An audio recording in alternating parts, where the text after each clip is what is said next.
I think that those of you who know me well know by now that I don't do real well with rules. But there are three. There are three rules that I have really tried to follow and teach my children. First, always do your best. Second, be kind to everyone. And third, have fun. Always do your best. Bring your best mind, your best thoughts, your best intentions to everything you do. Secondly, be kind to everyone. Bring your love, your mercy, your compassion to every person and every relationship. And third, have fun. Be joyful. Celebrate the great gift and glory that is this life. And I taught these three rules to all of my children before they started kindergarten. So on the first day of kindergarten, I could say to them, what are the three rules? And they would say, always do my best, be kind to everyone, have fun. And off they went. And we reminded them of them as they moved through grade school and into high school and even into college. And I was reminded of these three rules these past couple of weeks as I attended graduations. Because 2 weeks ago, we were in Madison. My youngest son, Adam, graduated from law school. And of course we were proud. We're so proud as parents when we see our children standing tall in caps and gowns. Because we know, right? We know it didn't just happen. We know the pain and the journey and the trial and the tribulation. We know the faults and the failings, the setbacks and the get back ups along the way. And we're moved by that. And we should be. And then last week, Michelle and I were out in Boulder, Colorado. Our second son, Alex, was defending his dissertation and earning his PhD in astronautical engineering. And that was a little weird.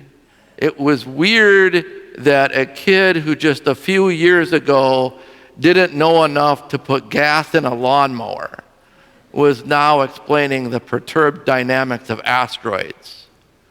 But as I watched these boys who used to serve Mass in this sanctuary and leave cookie crumbs in the gathering space and leave church with orange drink mustaches, as I watched them transition to the next phase of their lives,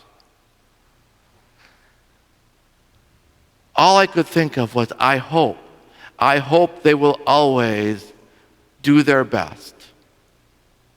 Bring their best mind, their best thoughts, and their best intentions to everything they do.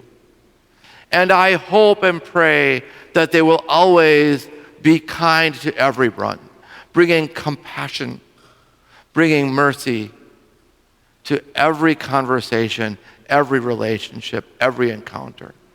And I hope that they have fun, that they bring joy, that they bring happiness and positivity to a world that hungers for it. And as I walked with this past week, I became aware of how these rules really align with the Trinity, this God that comes to us in three different manifestations. This Creator God,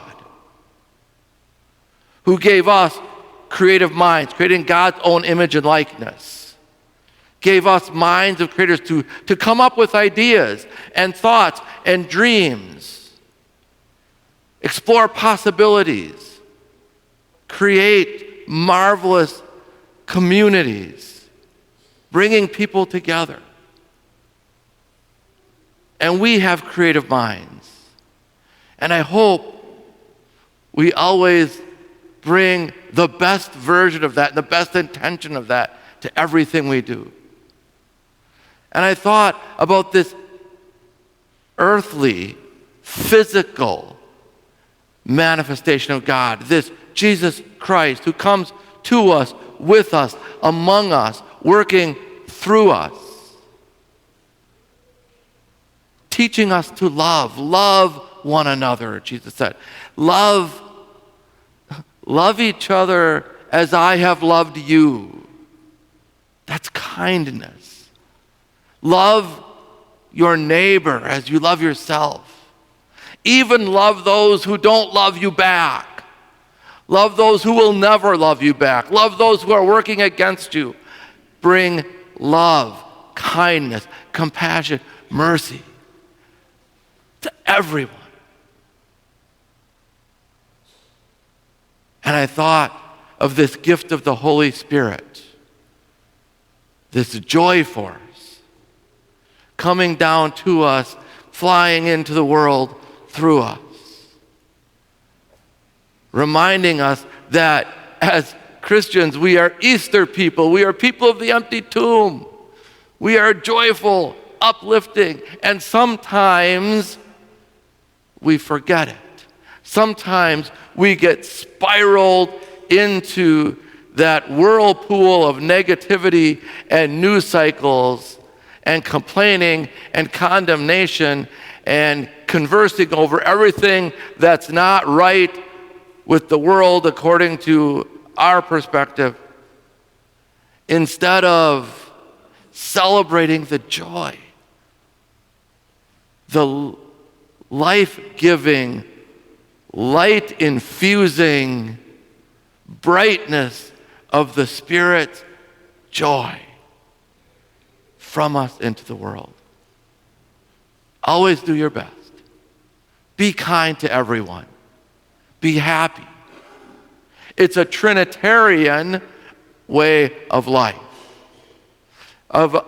brought to us by a God who comes to us a Trinity from the very beginning. In the very first stories in Genesis, the creation stories, we have this Trinitarian God, this creator who reaches in to the physical stardust we call earth and forms humanity in God's own image and likeness, and then breathes the breath of spirit to animate life. At the very beginning, from the very beginning, we have a triune God, creator, flesh, spirit. The Franciscans call the creation story the first incarnation. And then we have the incarnation of Christ. Again, this creator God, through the Spirit. We talk every week, we get together and we profess this in our creed, this creator God, through this Holy Spirit, bringing life into Mary, this woman like you and me, and coming to wholeness and life and bringing flesh into the world. Father, Son, Holy Spirit, triune God, showing us who we are, people with minds and hearts and spirits, created in God's own image. And it's beautiful and it's wonderful. And this is the same Trinity into which we are baptized in the name of the Father and of the Son and of the Holy Spirit. The same Trinity we mark and celebrate as our own identity when we make the sign of the cross, touching in an ancient ritual, touching that imaginative, creative, life-giving mind, that compassionate, merciful heart, and those spirit-filled lungs bringing the breath of spirit to life in the world. And together, it brings us into wholeness And it brings us into harmony. And it brings us into happiness. Because one of the things that I kept bringing my kids back to as we were raising them was when something in your life is awry, when you're not at peace, it's because one of those three things is out of alignment. Go back and ask yourself, I'm not at peace. Is it because I'm not bringing my best mind, my best intention, my best thought to everything I do? Is it because I am not emitting compassion and mercy and kindness in the world? Is it because I am not bringing a spirit of joy to life in the world? When we live in Trinity, we live in wholeness, harmony, and happiness. And may the wholeness, harmony, and happiness of the Trinity rain down upon you. And may the wholeness, harmony, and happiness of the Trinity stir the heart within you. And may the wholeness, harmony, and happiness of the Trinity flow into the world through you.